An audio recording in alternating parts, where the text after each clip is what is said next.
Good morning, Veronica. It's good to be back. It's another Monday morning, so we are setting the grind this morning. Yeah, good morning, colleagues. And this is a bluish Monday. As you can see, So, bluish Monday. we're representing TVC very well. Exactly. Now, let us give you what we have. Good morning, everyone. And this is FCT Brief, reaching you live from our Abuja studio. Now, today we will be probing Nigeria's political landscape, especially the People's Democratic Party, PDP. Once the dominant force in Nigerian politics for 16 straight years, the party now finds itself struggling to find a solid ground as the 2027 general elections approaches. What happened to the party that once held the reins of power, and can it mount a serious comeback in the days ahead? In 1999, the People's Democratic Party rode the wave of Nigerians' return to civilian rule, becoming a household name from Aso Rock to the grassroots. With sweeping victories and national appeal, the PDP leaders promised transformation.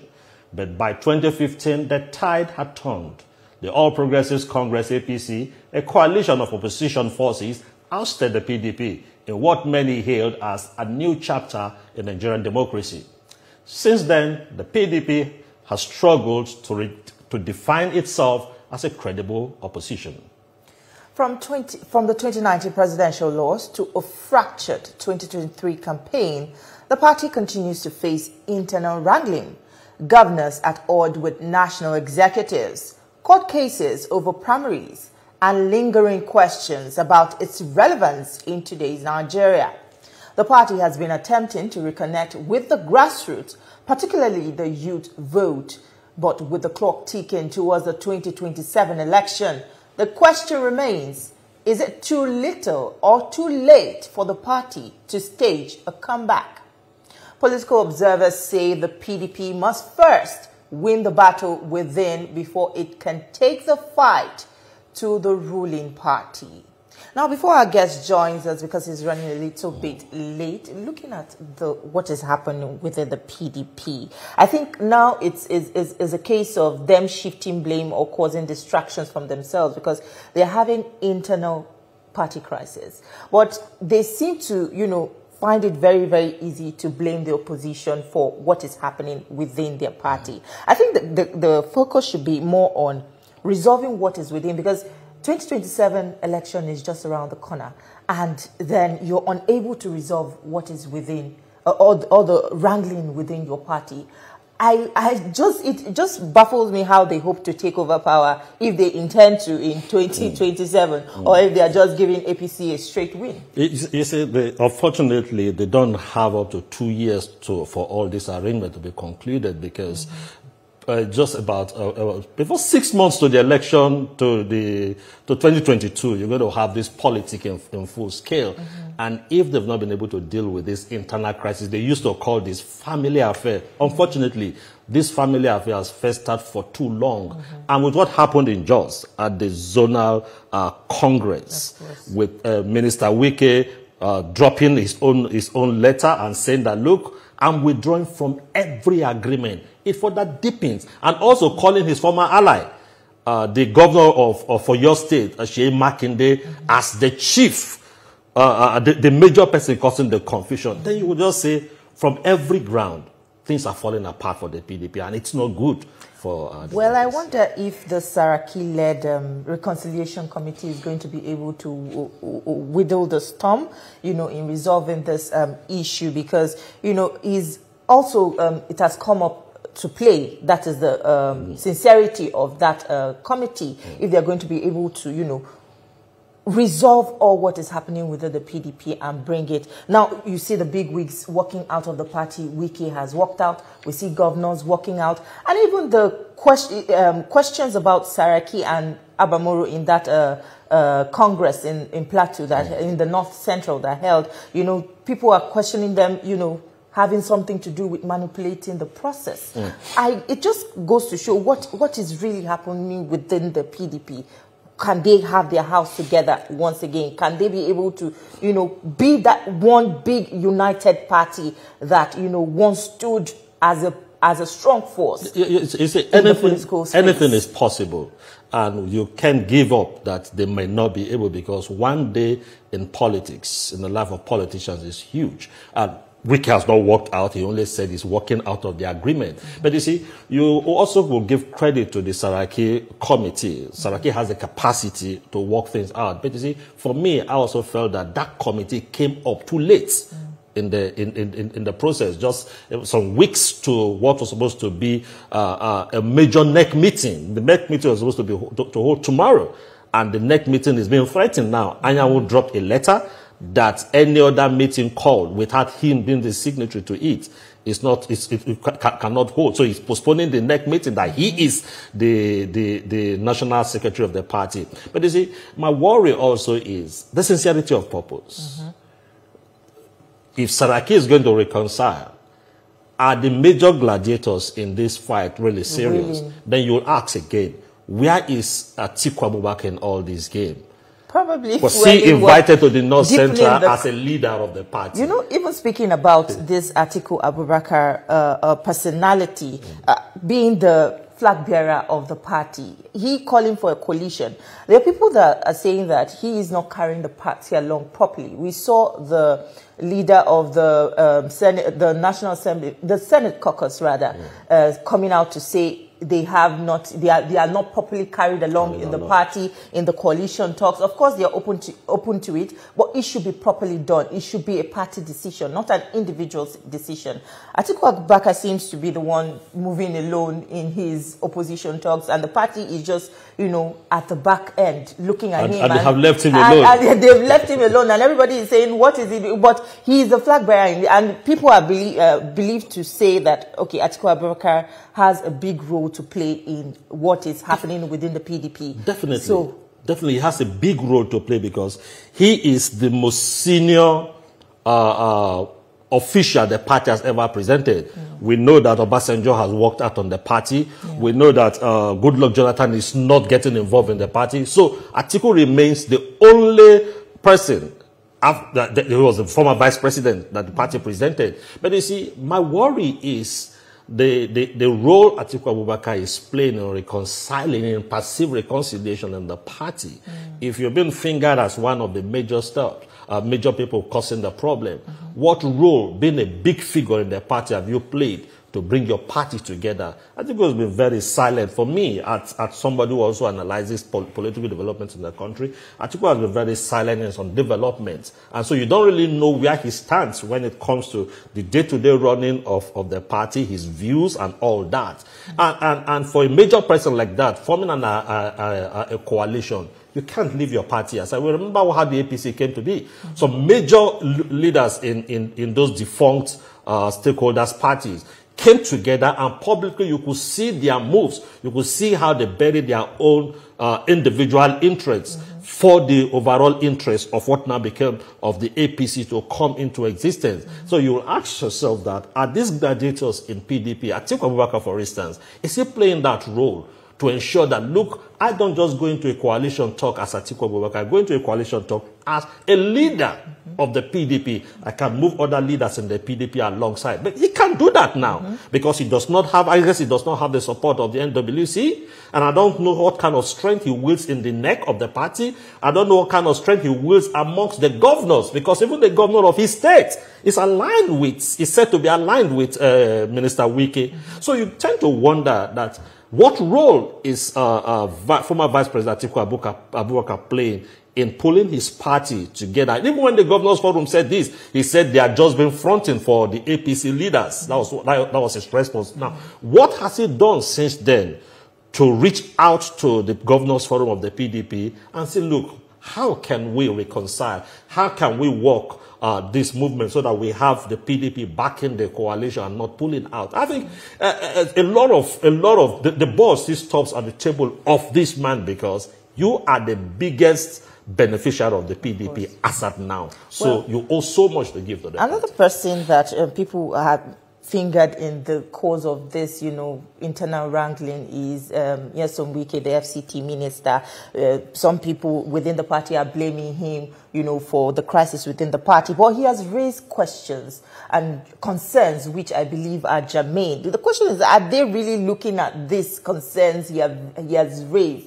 What is his grievance? Have you critically looked at it before actually pointing? Because he can't be crying foul without, actually seeing a problem within the party and calling for it to be fixed. And, the problem still remains. And, you just believe that he should keep quiet. He's also a big wig within the party. Yeah, Wike is also a big wig, but also you can't say, just like you rightly said, he's also one of the key problems in the PDP. Remember during the government of President Obasanjo, when former late Bola Ige aligned with the ruling party, it got to a point where Bola Ige said, look, I am withdrawing, I'm going back to rebuild my party.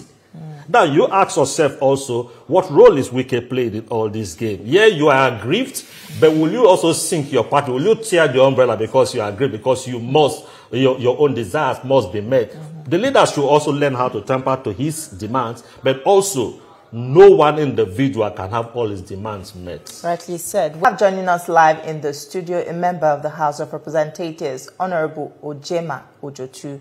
It's good to have you in our studio this morning. Thank you so very much. It's my pleasure to be here with you. Yeah. Well, the PDP has postponed its NEC meeting, and they are citing the need for giving room to the Saraki-led Reconciliation Committee to wrap up its work. But do you think this is the real reason for this delay, or do you think this is just another delay tactics? Well, thank you very much. I'm happy to be here this morning. Let me, without wasting time, inform you that when you have interaction, human interaction, and social interaction, and any institution, any gathering, any business that human beings are involved, you will be rest assured that there will be disagreement, there will be conflict, and then, of course, most of the time, there can even be struggle. But what is always very important is the way and manner some of these issues are, addressed. Even in church, when you begin to talk about issues that has to do with election, issues that have to do with leadership, issues that have to do with the sharing or allocation of value, you can be sharing of food, even in a wedding. You begin to see that people want to ensure that they are the first to be served, and people want to ensure that their interest is protected, and all of that. So what is happening that you are seeing at the moment is that PDP is one party that is doing their convention right from the ward down to the local government, down to the state, and now we did that of a zonal, and then we are talking of a national convention. So people are aware that some of these things, if they don't have certain control of certain structure, their personal aspiration and ambition would definitely suffer. So people would definitely want to ensure that their interest is protected. So whatever you are saying here, I can tell you for free, it's just those kind of struggle, which is very, very normal, it's inherent, it's typical of any human interaction. So what is happening is normal. The beauty is that PDP, they are having this issue today, and they are actually, they're actually interacting, they are talking. The one that will be more worrisome is when some of these things begin to happen and there is no communication. Okay, Honorable. The good news is that I'm telling you for free, there's a dialogue, there's a mechanism, there's internal structure that will be put in place to address this issue. Honorable, can I comment with this? Thank you. Can I comment with this? I know as a PDP leader, you want to play down what is happening. There was a letter out yesterday by Senator Samuel Anyanwu, who is saying that he is the national secretary of the party, signed by him as the national secretary of the party, and postponing the NEC meeting that it will not hold. The question is that the decision of the PDP, or is that the decision of Senator Anyanwu? And how does the party intend to meander this war if Anyanwu insists that he remains the national secretary of the party? And you say it's not a crisis? No, what I'm telling you, I've just said it, and I will still repeat myself. The people have interest, and it's typical of political interaction in a time like this, when you are talking of conversion. The worst thing is when people have interest and they are pretending. Nobody is saying anything. They just put their hand and watch it and look for it. But when people have interest and they are talking, and of course there's emotion, there's a structure, there's a party that put a structure to see how those interests can be harmonized. And the reason, whatever it is, I can tell you that some of the things that are on the news is not a true reflection of what is on ground. Most of the times, I went to people, maybe it's husband and wife are quarreling, and then people hear the listen for, they over-amplify it. So I have a very, very, very strong conviction that whatever that is happening today in PDP, there is internal mechanism of the party and they have capacity to resolve it. And I'm telling you that the structure is already on. Saraki is also there. And just wait and see how the game is going to be over. PDP have been here for a very long time. They have had a lot of trouble and they have been coming out of it. And this one is not a new thing to the party, I can assure you. Well, could the interpretation of the Supreme Court judgment be a problem because it seems the party is unable to settle the internal issues as directed by the Apex Court? You cannot say the party is unable to settle until the Saraki report is out. That is what the Saraki is out to do. And he has capacity to resolve the matter. So if you are saying that the party is unable to resolve the matter, it means you are it's like trying to arrive before the report. So you give the committee the benefit of that. And I assure you that the Nigerians are very comfortable with the party. Nothing is wrong with PDP. The people are intact. It's just some of this power interplay. It's just this, some of this personal aspiration. It's just some of this interest. The party, PDP is just like a vehicle. The tire is good, the engine is good, the body is good, the interior is good. It's just a few, maybe drivers and some few passengers are inside at a particular point in time having disagreement. And once that is sorted out, I can assure you that the party is good to go. Okay. I like the fact that the party is dealing with it. Today is May the 26th. Tomorrow will be May the 27th. The PDP is supposed to have its next meeting tomorrow. Will the meeting hold? There's going to be a meeting today. And at the end of the day, they'll come up with a position. Well, things seems to be heating up again in the PDP with the FCT minister now openly threatening to keep fighting. Do you think the crisis is far from over? You know, when somebody wants to fight and he's telling you that he wants to fight, it shows that the person is looking for peace. But when somebody wants to fight and he's not saying anything, then it's more dangerous. If the man says that he wants to fight, it means looking for a platform for certain issues to be resolved. I can tell you for free. If you want to kill somebody, you're not going to tell that person, I want to kill you. The person will only see you in his house. If the minister is threatening, he's trying to say that certain things should be put in place. And so the fact is that I can tell you that the Saraki, I have hope, I have confidence in the Saraki-led Reconciliation Committee, and I know that definitely he will do justice to it. But I can tell you for free, there's no political party that is free of rancor. There's no political party that is free of trouble. Even the coalition we are talking about today is just like a child that is given birth today. You know, that child will have lesser problem. But by the time the child begins to grow up and begin to think of how he can go to school, how to survive, how to get a job, get a wife, how to feed your children, you begin to see more. PDP have passed that stage. We have done our World Congress, we have done our local government congress, we have done our state congress, we have done our zonal congress, we are talking on national convention. By the time those other parties begin to go through this process, you are going to see bigger problem than that. And I can tell you that for free. Take it to the bank. Okay, just taking that to the bank. I listened to the incumbent governor of Akwa Ibom State say that he is troubled with the happening in his party. And he said, how will it play out if an individual signs a statement submitting his name to INEC only for the courts to say that person is not the rightful person to sign that, and because of that, he cannot mortgage his political future on that platform. You're a PDP person, you want to run, I guess you want to still run in 2017. How worried will you be if at the 2027, sorry, how worried will you be if at the end of the day, some person sign your nomination form only for the courts to say that is not the real person? Are you worried, also thinking about crossing over to the APC for a safe haven? No, you see, we have not gotten to that stage. I can tell you that for free. We are talking of election that is coming up. We have up to 1 year to primary election, roughly. And we are talking about PDP convention that is going to happen by August. By August, all these issues would naturally die down. We are going to have new leadership of the party. And so if we get to that point and those things are not sorted out, of course, every politician wants to win election. We don't do politics or join political party for friendship. It's not a fellowship, it's not church. The primary aim of being, especially as a politician like some of us who run election, we want to win election.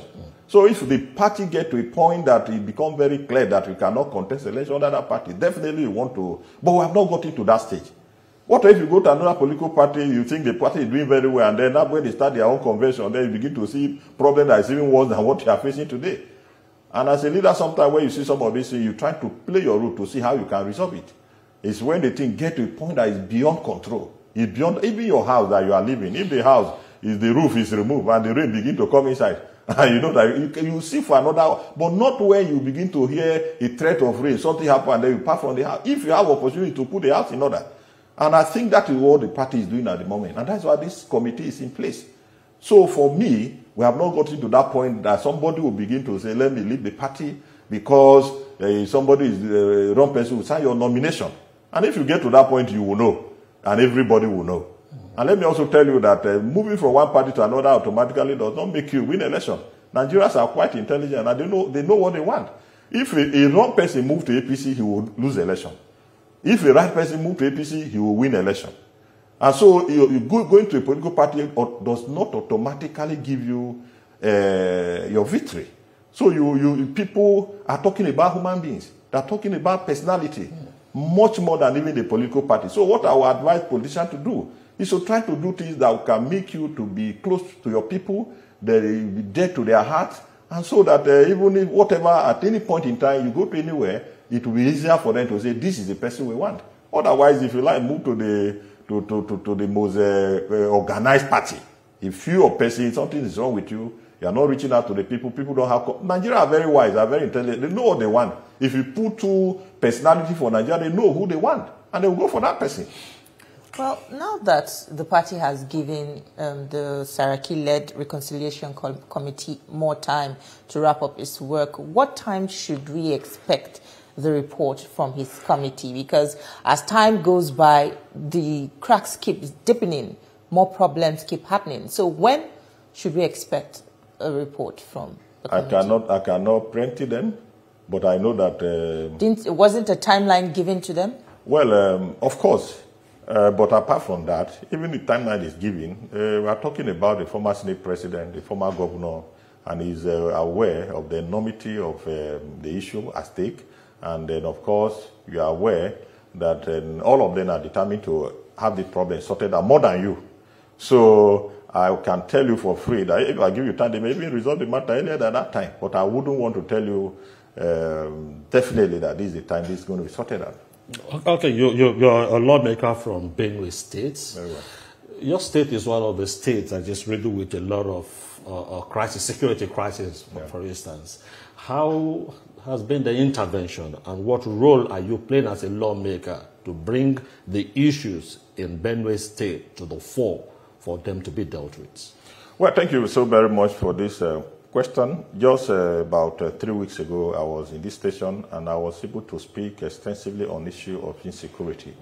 And then, of course, I made it very clear that the insecurity, of course, is a Nigeria problem today. And Benue State is actually worse for it.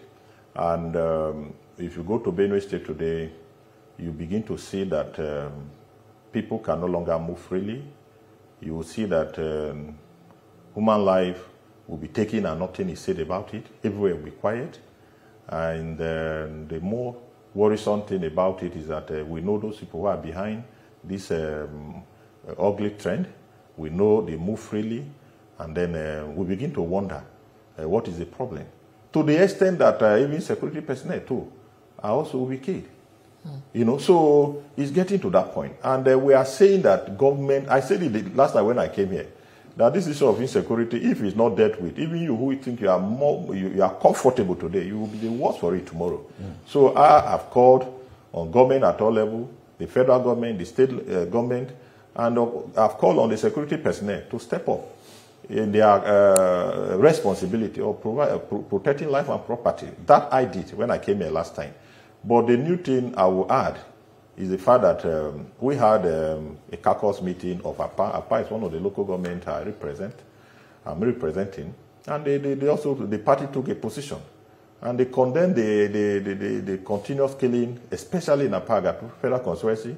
And they also went further to say that the federal government, the state government, who have the sole responsibility of protecting life and property, should step up. And so if they fail to provide for security, protect life and property, then that's the failure of government. Because the sole responsibility of government is protection of life and property. That's the major call on. So the party call on the state and the federal government to step up in that direction. And of course, as a matter of fact, me and Senator Abamoro, we're always with the people. At any given point in time where this happened, there are some other effort we put on, which I may not want to talk about it here. And the people also commended us for the effort we have been putting, ensuring that this matter is brought to a minimal control. You just mentioned that you know these people that are causing the troubles in Benue State. And I was present at a press conference where Abamoro also briefed, calling on the state governor in particular to step up to the occasion and resolve the crisis. I would like to know, are you saying that the governor is not concerned enough about the crisis happening within the state? Is he too relaxed? Is there lack of political will, to resolve the crisis within Benue State? So let me be very frank to you. I cannot, in my own imagination, believe that there is any human being that will sit down and see another fellow person be killed and say you are not concerned. And at the same time, I said it last time, if you are a son, or you have your father, and you know it's the duty of your father to provide food for you and pay your school fees, and your father failed to do it, whatever reason your father will give, you will definitely not go down well with you. So we are saying that it's the duty and the responsibility of government, federal and state government, to provide or protect life and property. Once that is not done, no excuse you give. If you like, go and tell the people that you consign for them. If you don't pay your children's school fee and don't give them food, I begin to preach to them that you love them. They won't listen to you. That is where we are. And how has the crisis impacted food security in Benue State? I can tell you that the level of hunger in the state is enormous, and you should know that Benue State is the food basket of the nation, and the proximity to Abuja. We supply food here. 3 hours, 2 hours, you're already in Agatu. And we are known for rice farming, yam, and all of that. People no longer go to farm. And the danger for that, of course, you see for yourself the rate in which the inflation of food item in this country, and this is just the beginning.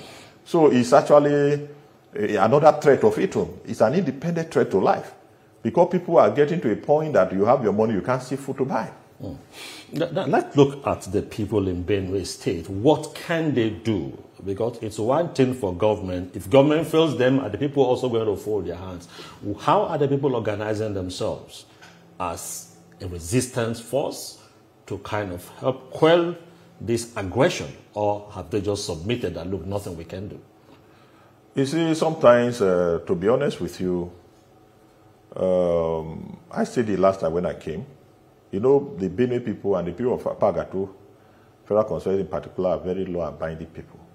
They are people that are known for hospitality, they are very accommodative, and they have value for human life. And so when these people begin to come, sometimes, of course, as a human being, you may want to use your stick or your knife to just scare these people away. Well, it may interest you to know that sometimes when these people start some of these things, the security personnel will begin to give us, we should not take law into our hands. People should have confidence. So I can tell you for free that sometimes you see some of these boys with just some of these little weapons to protect themselves. You see security personnel coming after them and all of that. And these are some of the issues we're also trying to deal with. And I said it the other day, if the government and the security personnel don't have capacity to protect the people, they should just give the people the signal, so that everybody should look for a way of protecting himself. After all, self-defense is allowed in the Constitution of Federal Republic of Nigeria. You should not sit down and fold your hand and then somebody will come to your own house, come to your own land, and then take everything and take your wife and your children. So that is the area, and that is where I'm also calling on of course, if the government want to tell us clearly that this is beyond them, and then, of course, I must also at this point in time commend the President of Federal Republic of Nigeria for the recent establishment of Forest Guard.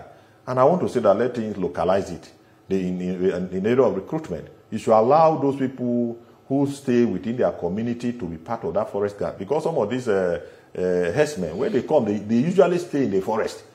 They come through the bush. So if those structure is put in place, I want to believe, and the indigenous are allowed to be the one to guide their own forest.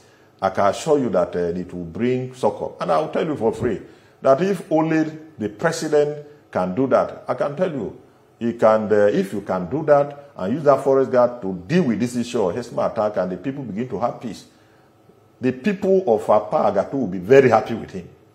Because that is one problem that is confronting our people, and our people are losing faith in the whole system and in the government. So if president can be committed to that, get the right people recruited, give them the needed support, and they keep our forest, I can assure you that you get a very significant support from my people.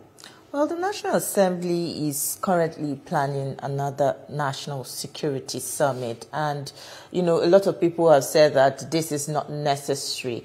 Do you think this is another effort in futility, considering the fact that previous National Security Summits have held in the past and the resolution are barely adopted? What is your take on this? You see, our people say that so long as the Kunu refuse to change color, they will continue to put water. You know, what I'm saying here is that so long as this security issue continue to persist, people must continue to look for a way to find solution.